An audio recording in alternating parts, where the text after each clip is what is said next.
ሁሱ እኔ አላወራውኝም። ውሸትን የተናገርከው ጠቅላላ ያስረዳህበት መንገድ የሆነ የመጽሐፍ ቅዱስ ኢዮብ 22ን ይሄ ቁጭ ብያለሁኝ። ምንም አላስረዳኸኝም ከመጽሐፍ ቅዱስ እዚህ ቦታ ስለ እስልምና ተጽፏል ብለህ ቃል በቃል ብታሳየኝ ደስ ይለኛል። ተባረክ። እሺ መጽሐፍ ቅዱስ ሲባል ብሉይ ኪዳንና አዲስ ኪዳን ናቸው አይደለ? አዎ ከብሉይ ኪዳንም ከአዲስ ኪዳንም ከሁለቱ። እስልምና የሚለን ቃል እንዳሳይሽ ነው የፈለግሽው? አይ እስልምናን አይደለም። ለምሳሌ ነብይ መሐመድ መጥተዋል።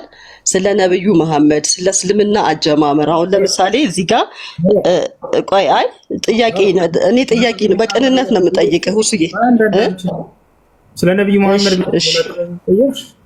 አይደለም እኔ ስለ እስልምና ነው መጣ ስለ እስልምና አመጣጥ ነው የፈለኩት።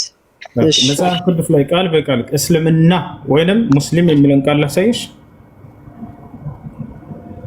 አይ ስለ እስልምና እምነት አመሰራረት አመጣጥ በዚህ ላይ ተመስርታችሁ እመኑ የሚለውን አስረዳኝ።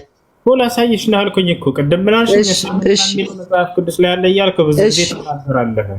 እስልምና የሚለው አሁን እስልምና የሚለውን መጽሐፍ ቅዱስ ላይ ላሳይሽ ነው። ሌላ ደግሞ ምርቃት ልጨምርልሽ ሙስሊም የሚለውንም ቃል በቃል ላሳይሽ። ችግር የለውም። አይ ሁላ እሺ በደንብ ተከታተይ። እሺ አሳየኝ። እሺ እኔ ጌታ አይ እሺ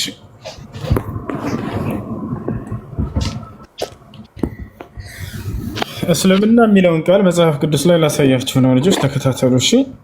እኔ አሁን ስለ እምነቱ ማመሰራራት ምን ልትነግረኝ የምፈልገው? እባክሽን ተረጋጊ። ጠየቅሽ አይደል? አዳምጪ። ወላሂ ትልቅ ነገር እኮ ነው። መጽሐፍ ቅዱስ ላይ ክርስትና የሚል የለም። በጣም ያሳዝነው እስልምና የሚል ግን አለ። ነገር ግን ክርስቲያኖች እስልምናን ከመከተል ይልቅ መጽሐፋቸው ላይ ያለውን እስልምና የሚለውን ትተው የሌለውን መጽሐፍ ቅዱስ ላይ ክርስትና የሚባለውን ይከተላሉ። አሁን ላሳያችሁ ነው። እስልምና የሚል ቃል በመጽሐፍ ቅዱስ ላይ ላሳያችሁ ነው። ሌላ ለመርቅላት ሙስሊም የሚለውንም ቃል በቃል ላሳይሽ አልኳት። ይሄ ምርቃት ነው። ሌላ ደግሞ ጭራሽ ሙሐመድ የሚል ቃል አሳይሻለሁ። ይሄም ሶስተኛ ምርቃት ነው። ሌላ ጨምርልሻለሁ። ሀጅን የሚያደርጉ ብፁዓን ናቸው የሚል ጨምርልሻለሁ። ሌላ ጨምርልሻለሁ። ወደ መካ ሄዳችሁ ሀጅ አድርጎ የሚል ሁሉ ጨምርልሻለሁ። ሌላም ልጨምር? በቃ እቺን አሁን የምትላትን ጠቅላላ ቃል በቃል አስረዳኝ። ወላሂ ቃል በቃል ላሳይሽ ነው። የጌታ ሰው ቃል በቃል እኮ ቃል በቃል ላሳይሽ ነው። ቃል በቃል ላሳይሽ ነው። ጥቅሱን ቦታውን እየጠቀስኩ አረ መጥቀስ ብቻ ሳይሆን እያሳየሁ ነው። እኔ ያለ ማስረጃ ነው አወራሁ እኮ አይደለም። ለእኔ እዚህ ጋር መጽሐፍ ቅዱስ ይዤ ስለተቀመጥኩ ቦታውንም እያሳየሁ ኖ ራሴ ከፍቼ እያሳየሁሽ ነው። መናገር ተናግሬ ብቻ ነው ማሳየትም ጭምር ነው። ግን በመጽሐፍ ቅዱስ ታምናለህ አይደለ? ኧረ እባክሽ እንዳዳምጪ የሚያታ አድርገኝ ሸጊቱ ምን መሰለኝ። እሺ ይቅርታ በጣም ገስት ላይ ሰው አይታይኝም። እዚህ ነው መቆጣጠር የማልችለው። እሺ አሁን መጽሐፍ ቅዱስ ላይ ቀጥታ ልንገባ። የት እንገባለን? ጆብ ላይ እንገባለን። ባይብል መጽሐፍ እሱ አስፈላጊ ከሆነ ሞዴሬተር ስጠኝና ልቆጣጠር። ለዚህ ይታየኛል እኔ 30 ሰው ስለሞላ ሞዴሬተር ለማድረግ አይመቸኝም። ከ30 ሰው በላይ ይቀበል ይመስለኛል። ካላ ሌላ ጊዜ አሁን ተከታተሉ። በአማርኛ እያልን ወደ አማርኛ ቀይርላቸው። ድምጽ ግን በደንብ አይሰማኝም። አሁን አይሰማም? አሁን ይሰማል። እሺ አሁን እዚህ ጋር የት እንገባለን? እዚያው መጽሐፍ ቅዱስ ላይ ያው በደንብ ተከታተሉ። ወደ አማርኛ ልቀይርላችሁ። እናንተ ለሁለት አታወሩ፣ አትንጫጩ። መጀመሪያ ረጋ በሉ። ኢዮብ ይላል እዚህ ጋር። ኢዮብ ላይ እንገባለን። ምዕራፍና ቁጥር እናስቀምጥ። መጽሐፈ ኢዮብ ምዕራፍና ቁጥር እናስቀምጥ። አይዋ ኢዮብ 22 21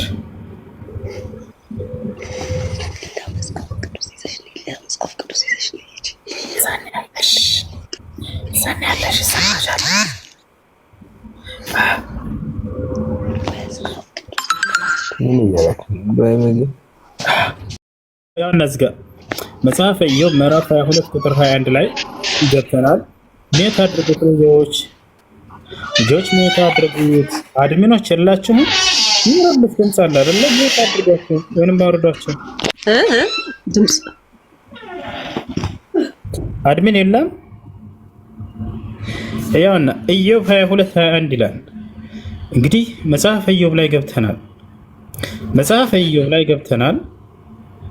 ለእግዚአብሔር ተገዙ ይላል። እዚህ ቦታ ላይ ሂብሩ የሚለው ላይ ቀጥታ እንገባለን። ምክንያቱም ብሉይ ኪዳን የተጻፈው መጀመሪያ በሂብሩ ነው። የመጀመሪያ እናት ቋንቋ ሂብሩ ላይ እንገባና እንመለከተዋለን። ለእግዚአብሔር መገዛት ማለት ምን ማለት ነው የሚለውን እዚህ ጋር ወደ ትዩ ዕብራይስጥ ሂድ ይለናል። ቃል በቃል ቃሉን ይፈታላችኋል። እዚህ ቦታ ላይ ኢዮብ 22:21 ወደ አማርኛ እንቀይረው። ያውና ኢዮብ 22:21 ወደ ትዩ ዕብራይስጥ ሂድ ይላል።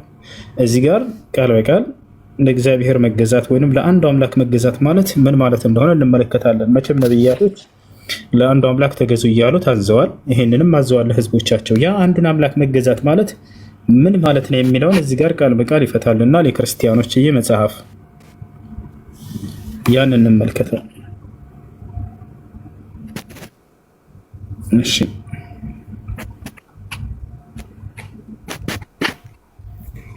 ያን እንመልከተው። ወደ አማርኛ እንቀይረው።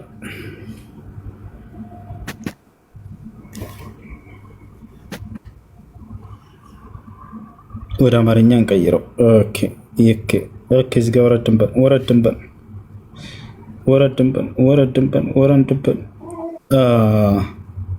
ምን ይላል ይሄ ቃል? እስኪ ኮሜንት ላይ ጻፉት። በአላህ ቁርአን ላይ አይደለም መጽሐፍ ቅዱስ ላይ ለአንድ አምላክ መገዛት የሚለውን ምን ብሎ አስቀምጠው? እዚህ ጋር ምን ይላል ይሄ ቃል? ይህን ቃል በአላህ ኮሜንት ላይ ቀውጡት፣ ጻፉት። ምን ይላል? እስላም።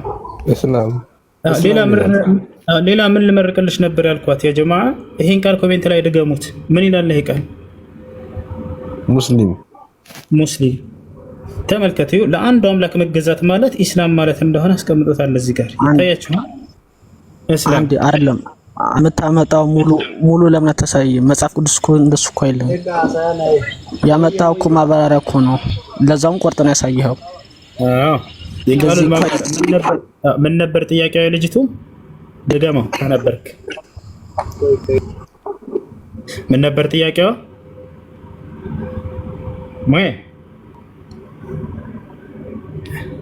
ቀጥታ ቃል በቃል ኢስላም ወይንም ሙስሊም የሚለውን ቃል አሳየ ነበር ያላቸው። ያውና አሳየናቸው። ለእግዚአብሔር መገዛት፣ ለአንዱ አምላክ መገዛት። ነብያቶች ሁሉ ለአንዱ አምላክ ተገዙ ተብለዋል ወይ? አዎ።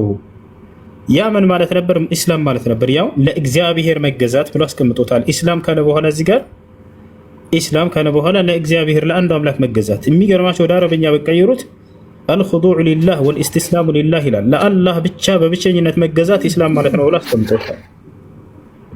ያ ነው። ሌላ ልጨምርላችሁ። ሙሐመድ የሚል ቃል ባሳያችሁ መጽሐፋቸው ላይ የገዛ መጽሐፋቸው ላይ ሙሐመድ ቃል በቃል ምን ሊሰራ መሰለህ እሱ የፈለገው ሙሐመድ የሚለው ቃል በቃል በመጽሐፋቸው ላይ ባሳያችሁ ይመስላችኋል? ሜት አድርጉት አንድ ጊዜ። ገስትራይ ሰው አይታየኝም። አለሽ አለች እሱ እሺ አለሽ። እስላም የሚለውን ወይንም ሙስሊም የሚለውን አሳየኝ። ያውና አሳያችሁ። ሚዩት አድርገኸኝ እኮ ነው ሁሱ። እኔ አላወራሁኝም። ውሸትን የተናገርከው ጠቅላላ ያስረዳህበት መንገድ ይሁን የመጽሐፍ ቅዱስ ኢዮብ 22ን ይዤ ቁጭ ብያለሁኝ። ምንም አላስረዳኸኝም። ውሸት ነው። ከየት እንዳመጣው እሱን እኔ አላየሁትም። አንተ በእግዚአብሔር ቃል የምታምን ከሆነ እስቲ አንድ ጥያቄ ልጠይቅ። በዚህ ቃል የምታምን ከሆነ አንደኛ ስለ እስልምና ነው የጠየቅኩ። ሁለተኛ ኢዮብ 22 ኖ አይደለማ፣ ትክክል አይደለም፣ ልክ አይደለም። ራስን ብቻ ነው አንተ የምትሰማው የምታዳምጠው። ኖ ትክክል አይደለም። የማይውለውን ነገር ከየት እንዳመጣው በምንድን ነው ማስረጃው? አሁን እሱ ይኸውልህ፣ እውነተኛ የእግዚአብሔር ቃል እኮ ዘኛ ጋር አለ አይደለ? አይ ነውር ነው፣ እንደዚህ አይባልማ። ትክክል አይደለም ካስተማርክ፣ ይኸውልህ አንተ እውነተኛ የኔ መንገድ ነው ካልክ በእውነት አስደምር። አዳዝሉ ሀታት በቃ ይሄ ነው። ክርስቲያኖች ወላሂ መጽሐፋቸውን ይክዳሉ። ልክ እንዲህ እየካዱ ነው ተርጉሞ አማርኛው ላይ ይንሳፍላችሁ። ባይክዱ ኖሮ ያው የዕብራይስጡ ላይ ቀጥታ ስትሄዱ እስላም የሚለው ቃል በቃል ታገኙታላችሁ፣ ሙስሊም የሚለውን ቃል ታገኙታላችሁ። እንዲህ እያሉ ነው ትውልዱን ሸውደው አንድ እስራኤላዊ ወጣት ልጅ እያስመለቋቸው ያላችሁት። የራሳቸው መጽሐፍ ይክዳሉ። ጠየቀች መጽሐፋችን ላሳየን። ይሄ ከቁርአን አይደለም ካሳያችሁ እስላም የሚለው ሙስሊም የሚለው አማርኛው ላይ የለም። እና አማርኛው ላይ እስላም ብለው እንዲጽፉላችሁ ጠብቃችሁ ነበር እንዴ? የዛኔማ መስለሙ እያሏችሁ ነው ቄሶቻችሁ ማለት ነው። ለምን ይዋት ሆናላችሁ? አማርኛው ላይ ሙስሊም ብለው እንዲጽፉላችሁ ጠብቃችሁ ነበር? እስልምና ተከተሉ ብለው እንዲጽፉላችሁ፣ ለአንዱ አምላክ ለእግዚአብሔር መገዛት ማለት እስልምና ማለት ነው ብለው እንዲጽፉላችሁ ፈልጋችሁ ነበር? ይሄማ ስለሙ ማለት ነው። ገና ሌላ ሰርፕራይዝ አሳያችኋለሁ። ቃል በቃል ሙሐመድ ቢለውን ቃል አሳያችሁ ነበር። ሙሐመድ ቢለውን ቃል እንዲጽፉላችሁ ጠብቃችሁ ነበር? ይሄማ ስለሙ ማለት ነው። ምንድነው የምታደርጉት ከተባለ ይሄ ትርጉም ነው እጃችሁ ላይ ያለው መጽሐፍ ቅዱስ አይደለም። የመጽሐፍ ቅዱስ ትርጉም ነው አማርኛ አይደለ? የመጽሐፍ ቅዱስ ዋና መሰረቱ የእናት ቋንቋ ምን ነበር የተጻፈበት ከተባለ ሄዳችሁ እሱን ጠይቁ። ዕብራይስጥ ነው ይሏችኋል አይደለ? ዕብራይስጡ ላይ ሄዳችሁ ቃል በቃል እያንዳንዱን ቃል የሚፈታላችሁ ቦታ አለ። ባይብል ሀብ አለ። ሄዳችሁ እዚያ ጋር እያንዳንዱን ቃል ተመልከቱት። ለአንዱ አምላክ ለእግዚአብሔር መገዛት ማለት እስላም ማለት ነው ብሎ አስቀምጦላችኋል እዚያ ላይ። እስላም የሚለው ቃል ኖሮ ክርስትና የሚለው ቃል አለመኖሩ ግን በጣም የሚያሳዝን ነው። በክርስቲያኖች መጽሐፍ ላይ ለዚያው ይፈቻል። ይሄ ነው መሆን ያለበት። አሁን እኛ ጋር ለምሳሌ አማርኛው ትርጉም አለ አይደለ? ትርጉሙ ለአንድ ሰው መጥቶ ሲተረጉም ቢሳሳት ወዴት ነው የምንሄደው? የእናት ቋንቋ መጀመሪያ የተጻፈበት አረበኛው ላይ ሂደን እንየው እንባባላለን።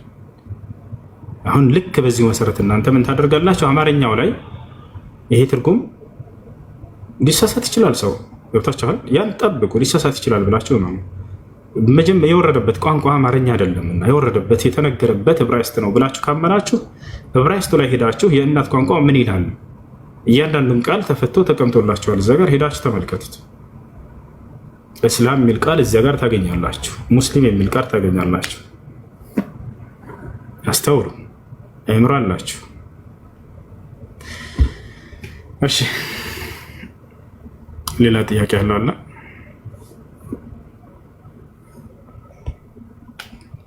አሎ ገስት ላይ ሰው አይታየኝም። ለምን ታባት አድርጉ?